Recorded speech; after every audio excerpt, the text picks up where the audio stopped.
Ladies and gentlemen, the First Lady of the United States, Mrs. Melania Trump.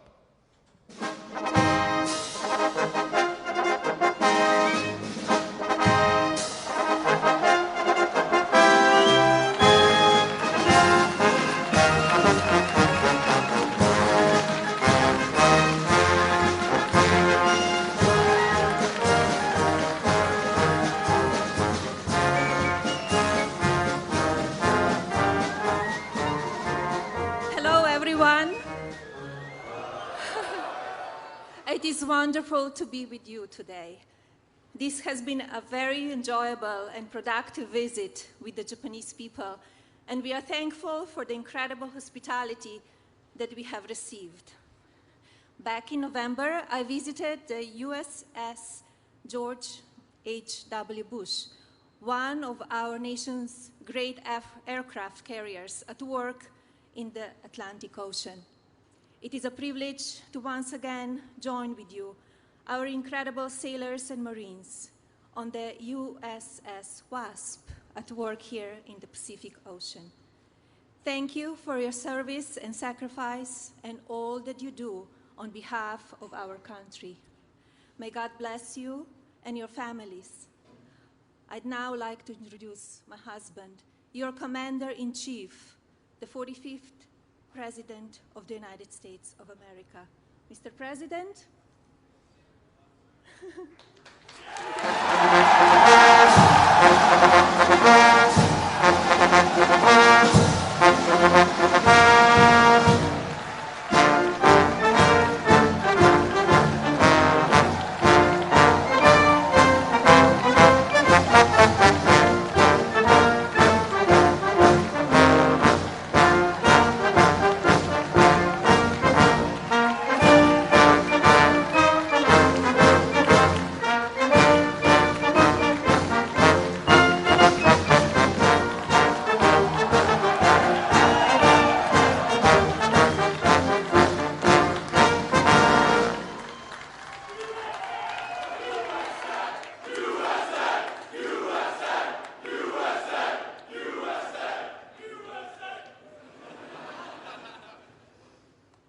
What a group. A tough bunch of people, right? And that's good. That's very good. And I want to thank you, Melania. You've been really the talk of Japan. They're not covering me. I'm a little bit upset with her right now. Now, they love you in Japan, honey, and we appreciate it very much. Really works very hard. They love our First Lady, and they love our First Lady back home. I want to just tell everyone before we even begin, at ease, just relax. We have plenty of time, plenty of time. We're going to have a little fun. And I'm thrilled to be aboard the USS Wasp with the brave sailors and Marines, the 7th Fleet. Special, special people. Thank you very much. Great job. Thank you.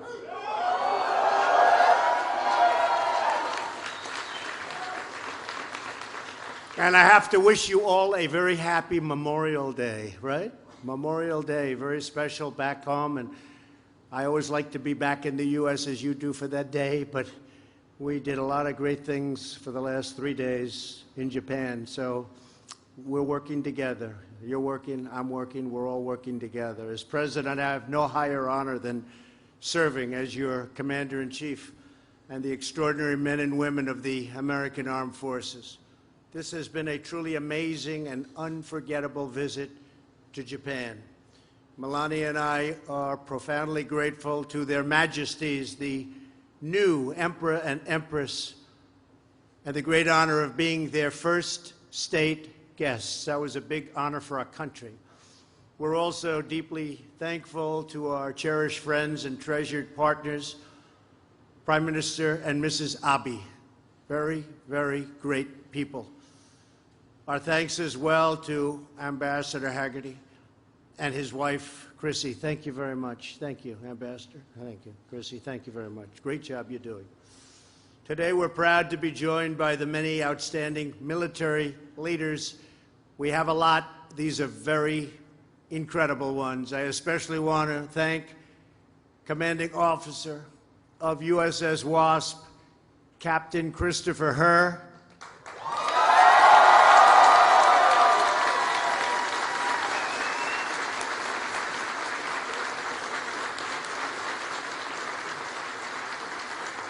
they like you, Christopher. They like you a lot. That's very good, Christopher. And the Command Master Chief, Kevin Guy.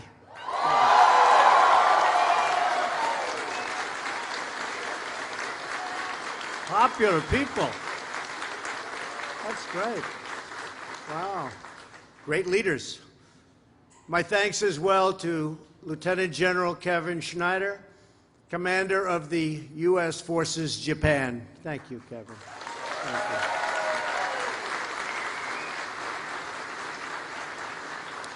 Vice Admiral Phil Sawyer, Commander of the U.S. 7th Fleet.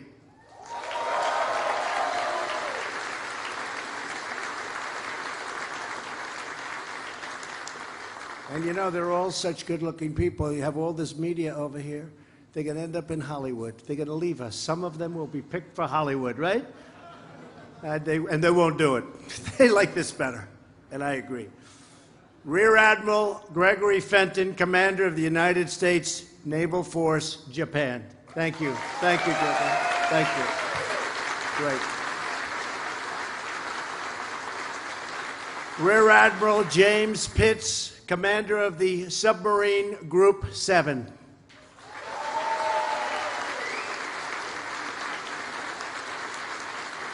And you know, we're doing a lot of big submarines right now. We're building a lot of them. I'll tell you, the best in the world. Not even a contest, right? It's really something. I just saw plans for one that they're no longer the little submarines that we think about. These are incredible machines, right? Thank you very much. Brigadier General Todd Dozier, Deputy Commander of the 5th Air Force. Todd. Thank you, Todd.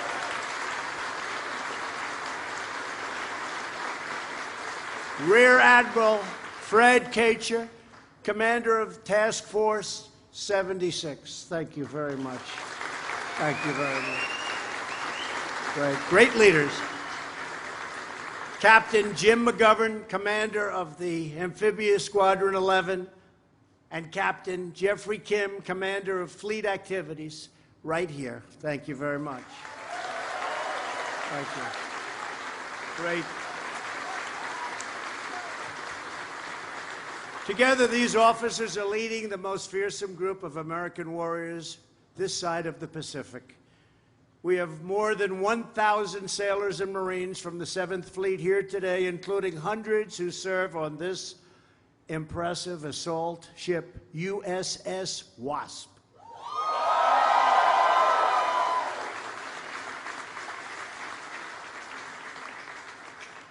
Also joining us are sailors from the following ships: USS Shiloh,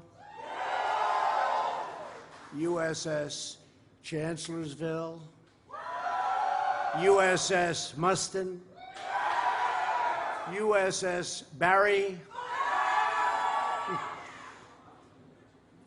You love those ships, don't you? Huh? USS McCampbell, USS Benford. Thank you, fellas. That's great. Great pride. Finally, I want to recognize our many shore-based commands here today, including large contingents from Navy Region Japan. Thank you very much.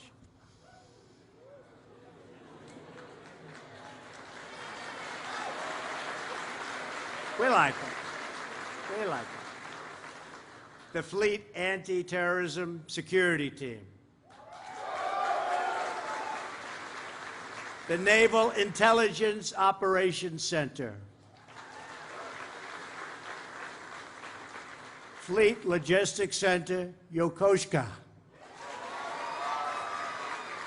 The Ship Repair Facility. I'll bet you guys do a good job. Do they do a good job with the ships, right? Repairing them, huh?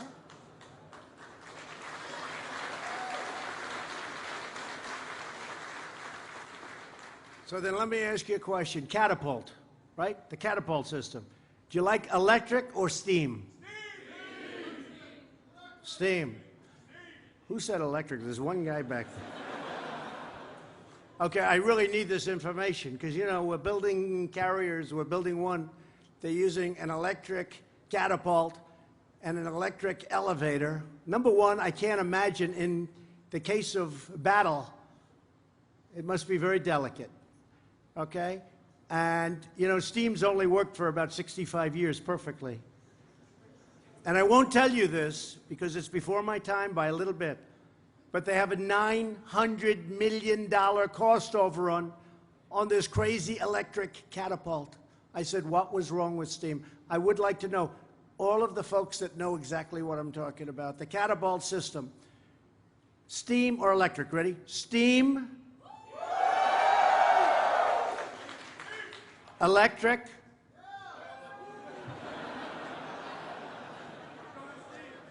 he works for the enemy.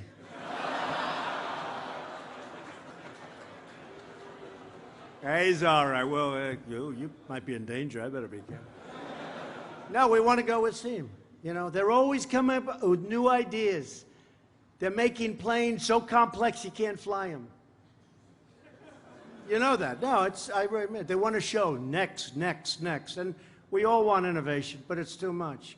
But there's never been anything like the steam catapults. And I went to the Gerald Ford, which is under construction now for a long time. They're having a problem with their electric catapult. And I was talking to the catapult people, and they said, steam. In the meantime, we're spending all that money on electric, and nobody knows what it's going to be like in bad conditions. You understand? So I think I'm going to put an order. When we build a new aircraft carrier, we're going to use steam. I'm going to just put out an order. We're going to use steam. We don't need that extra speed. You know, they were saying, one of the folks said, no, the electric works faster. But, sir, we can only get the plane there every couple of minutes. So really, what they did was wrong. And we make mistakes, but generally speaking, we get it right. But when we make them, we have to correct them. So we're going to put out an order. We want to use steam. The military doctors and nurses from the U.S. Naval Hospital, Yokosuka, and many more. So many people, so many great, great people. Every Marine and sailor standing on USS Wasp is the face of American strength and power in the Pacific. The 7th Fleet is America's largest forward deployed naval fleet. Together, you are 70 ships and submarines strong with 140 aircraft and 40,000 of America's finest sailors and Marines. Did you know that about yourselves? Not bad. It's very impressive.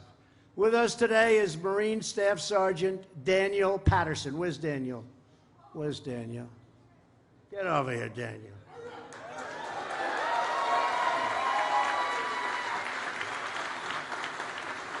Tough-looking guy. Every single generation of Staff Sergeant Patterson's family has served in the United States military all the way back to the Revolutionary War. But Staff Sergeant Patterson was the first to choose the Marines. After completing 2 tours of duty in Afghanistan, Staff Sergeant Patterson requested another overseas tour, this time wanted to go to Japan. He knows that America needs, and what they need is daring and mighty warriors in the Pacific, and he's a daring and mighty warrior. Staff Sergeant Patterson, today, you and your fellow Marines and sailors of 7th Fleet are confronting this region's pressing security challenges with unmatched courage and valor.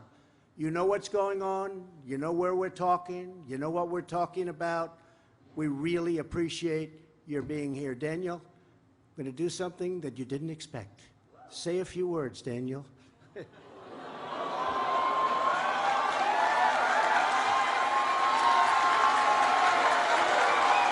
Hey, well, it's such an honor and privilege to be here with you, Mr. President, and I definitely didn't expect this. And it's an honor and privilege to serve with my fellow sailors and Marines and drive our mission forward that General Smith and the Commodore and Colonel Brody has kind of laid out for us. We know why we're here, and we know what we need, who we need to aggress, because if we don't, we let ourselves just sleep on it for even a second, then we won't be the ultimate power in the world. So thank you very much, and thank all of you.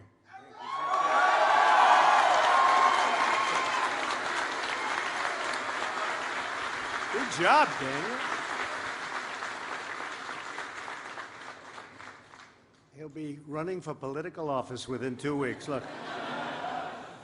Daniel, great. Thank you very much. Great job. Every day, the men and women of the 7th Fleet live out their motto, ready power for peace.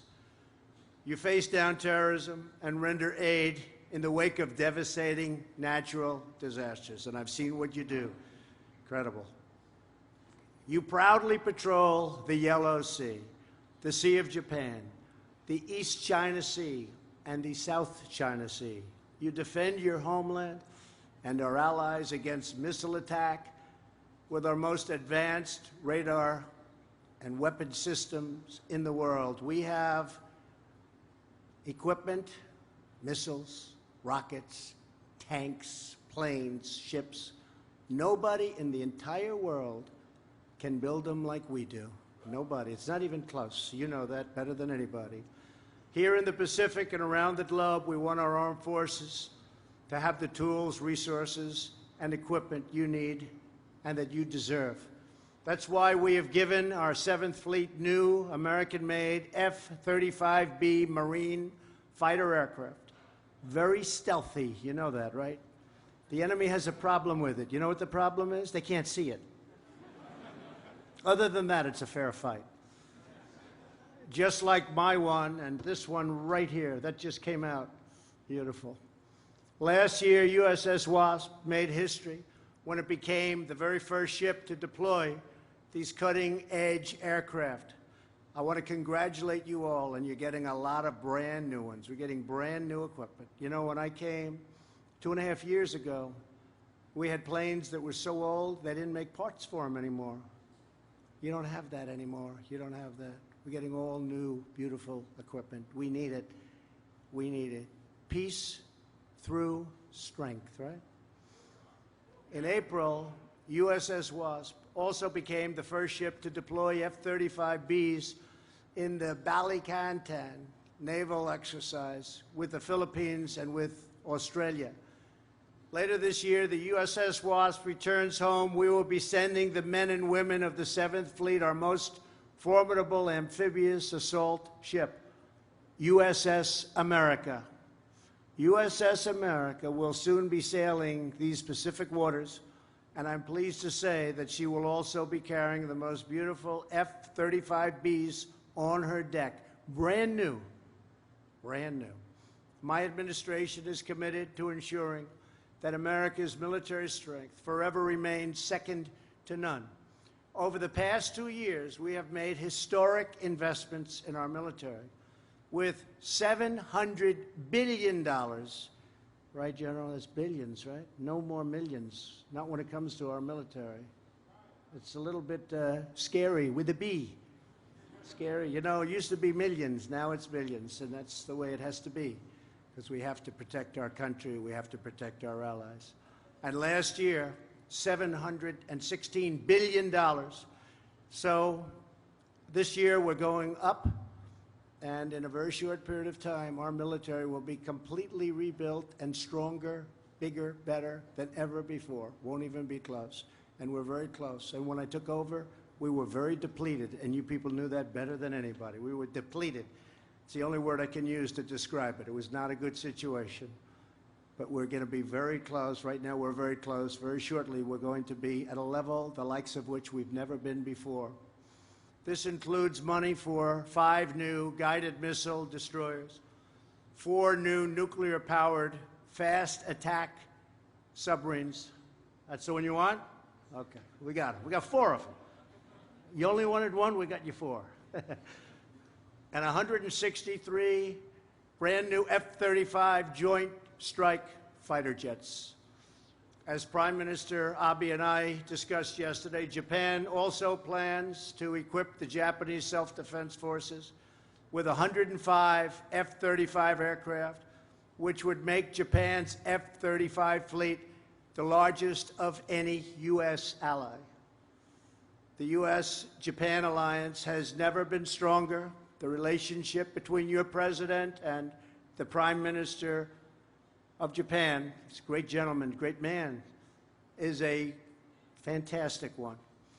This remarkable port is the only one in the world where we're American naval fleet and an allied naval fleet headquartered side by side, a testament to the ironclad partnership between U.S. and Japanese forces.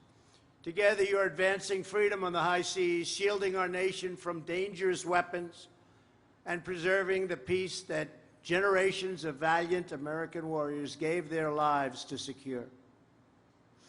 One of those intrepid Americans was Private First Class John Schaefer. Born and raised in Tower City, Pennsylvania, Private Schaefer was a member of a group of U.S. Army Special Forces who fought in the Pacific during World War II under the legendary command of General Frank Merrill. Good general? Good general? Pretty good, right? That's what they say. Are you better? Huh? Just be as good. Although Private Schaefer sadly perished in the Battle of Burma, his deep love of country endures in someone very special with us today, his grandnephew, Senior Chief Petty Officer Daniel Schaefer. Where's Daniel? Should I get him up?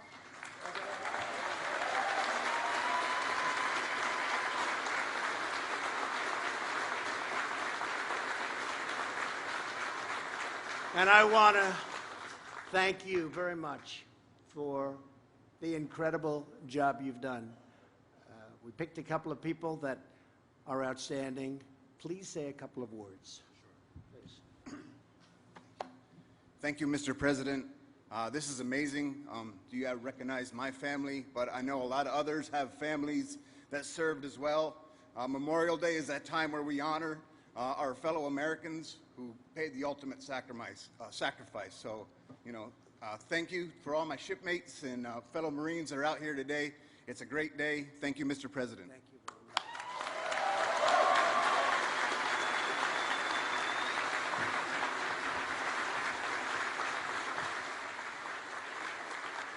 You guys, two great jobs, and that's not easy. They don't know they're coming up. You didn't know, did you? Huh? You had no idea, and you both did it.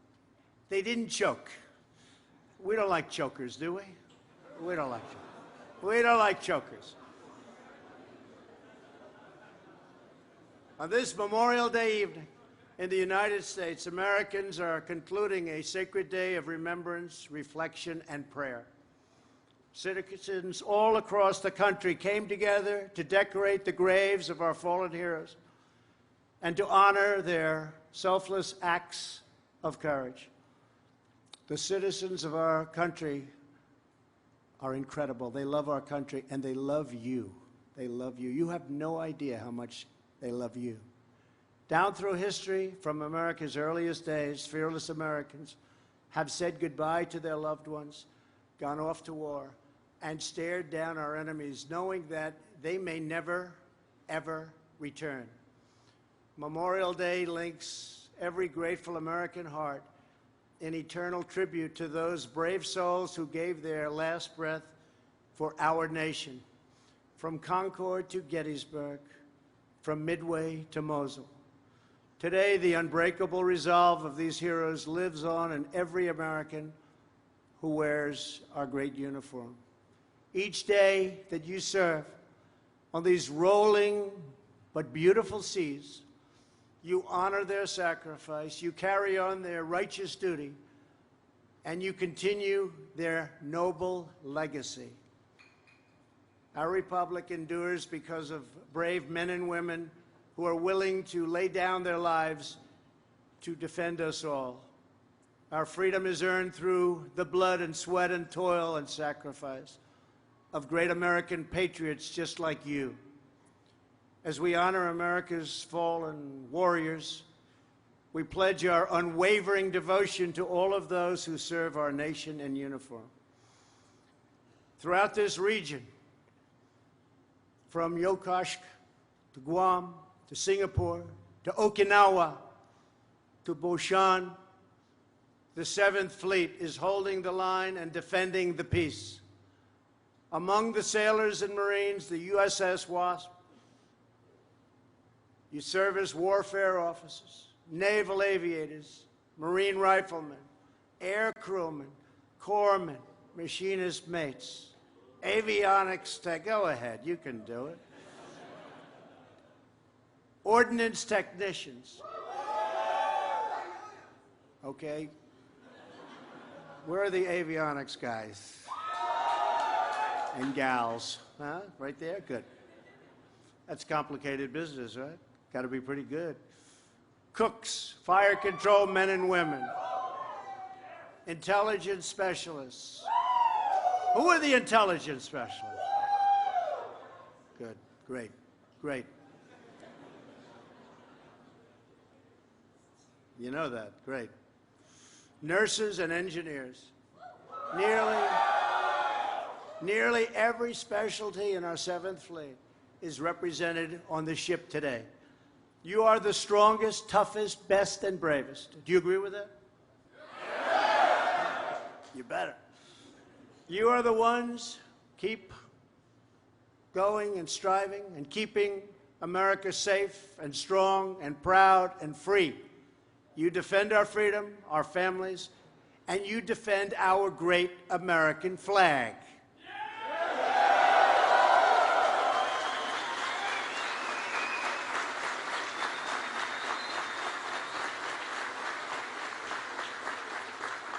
You show the world the force of American might and American heart, and you prove across these perilous waters and far beyond that there is no match on earth for the awesome power and glory of the American Navy and the United States Marines.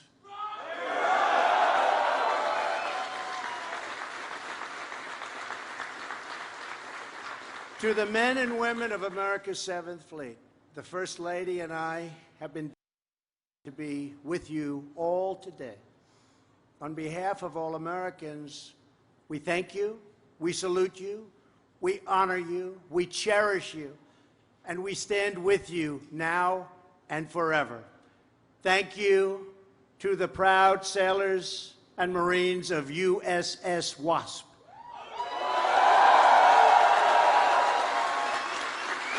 God bless you. God bless our military. And God bless the United States of America. Thank you very much.